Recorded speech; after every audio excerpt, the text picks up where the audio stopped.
Assalamualaikum warahmatullahi wabarakatuh. Perkenalkan, saya Firzana Divariskia, merupakan salah satu mahasiswi Politeknik Kesehatan Jember semester 2. Di sini saya akan mempresentasikan tentang materi kimia organik berjudul asam amino dan protein. Saya perwakilan dari kelompok 9. Baik, mari langsung saja kita dengarkan presentasi berikut. Nah, untuk definisi asam amino sendiri yaitu adalah senyawa organik penyusun utama protein yang berperan penting dalam proses metabolisme tubuh.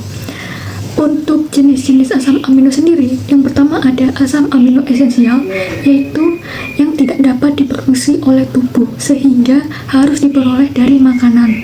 Untuk contohnya yaitu ada lisin, metionin, valin, histidin, dan masih banyak lagi. Yang kedua yaitu ada asam amino non-esensial yang dapat diproduksi oleh tubuh. Contohnya ada alanin, glycin, serin, prolin, glutamin, asam aspartat, dan asam glutamat. Untuk golongan asam amino sendiri yaitu dibagi menjadi 4. Yang pertama ada golongan dengan gugus R non-polar atau hidrofobik. Yang kedua ada golongan dengan gugus R polar tetapi tidak bermuatan.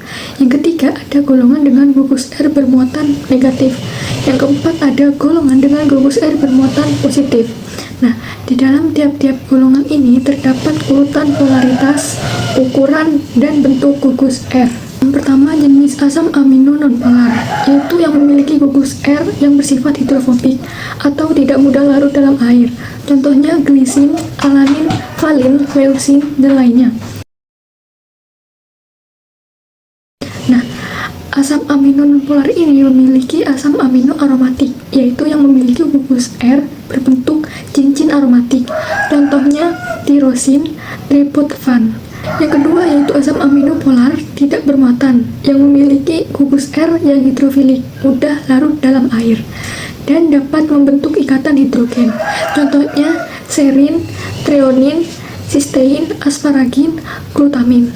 Yang ketiga yaitu asam amino bermuatan negatif atau asam yang memiliki gugus R bermuatan negatif pada pH netral. Contohnya asam glutamat. Nah, yang keempat, asam amino bermuatan positif atau basah yang memiliki gugus R bermuatan positif pada pH netral. Contohnya lisin, histidin, dan arginin. Uji atau reaksi asam amino yang pertama ada reaksi gugus karboksil COOH, yaitu dapat bereaksi dengan alkohol membentuk ester. Juga dapat berikatan dengan gugus amino atau asam amino lain membentuk ikatan peptida pada protein. Yang kedua reaksi gugus amina yaitu NH2. Yang pertama reaksi dengan HNO2, gugus amina bereaksi dengan asam nitrit dan menghasilkan gas nitrogen. Digunakan untuk menentukan jumlah gugus amino pada asam amino, peptida atau protein. Yang kedua reaksi nitrit digunakan untuk mengidentifikasi asam amino dan protein. Hasil positif terbentuk warna biru keunguan. Asam amino dengan gugus amino sekunder menghasilkan warna kuning. Berikutnya yaitu protein. Definisi protein sendiri adalah makromolekul yang tersusun dari satu atau lebih rantai polipeptida dan merupakan komponen penting dalam setiap sel makhluk hidup. Untuk ciri-ciri protein sendiri, yang pertama yaitu tersusun dari unsur C, H, O, N, dan S. Kadang juga mengandung P, Fe, Zn, atau Co. Yang kedua, dibentuk oleh rangkaian asam amino yang dihubungkan oleh ikatan peptida.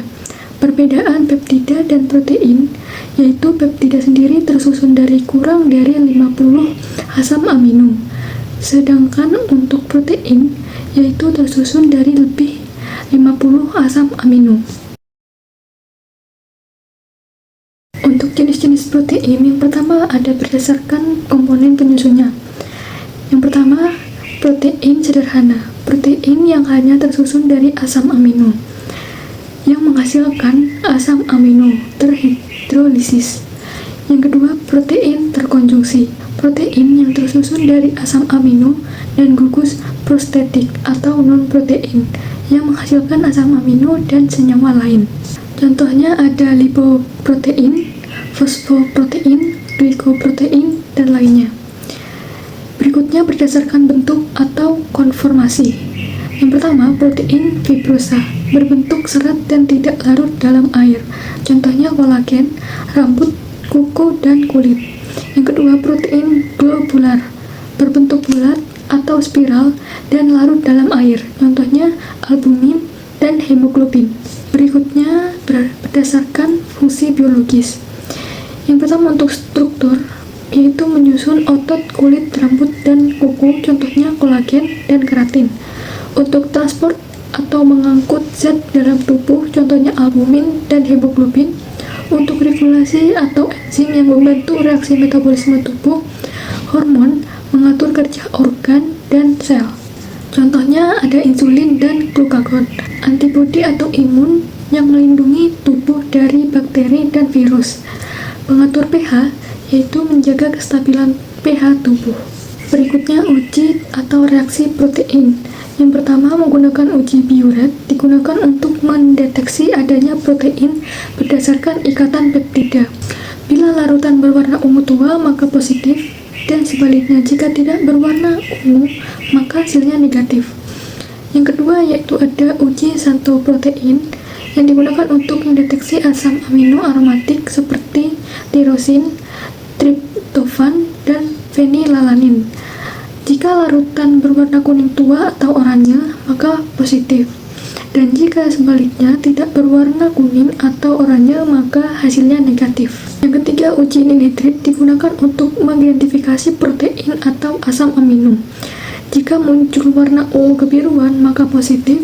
Dan jika tidak terjadi perubahan warna, maka negatif. Yang keempat atau terakhir, uji lead sulfide atau timbal digunakan untuk mendeteksi asam amino yang mengandung sulfur seperti sistein dan sistin. Jika hasil ujinya terbentuk endapan hitam, maka positif, dan jika tidak terbentuk endapan hitam, maka negatif. Untuk contoh asam amino yang terdeteksi ada sistein dan sistin. Baik, itu saja yang bisa saya sampaikan. Kurang lebihnya mohon maaf apabila ada kesalahan dan kekurangan kata. Wassalamualaikum warahmatullahi wabarakatuh.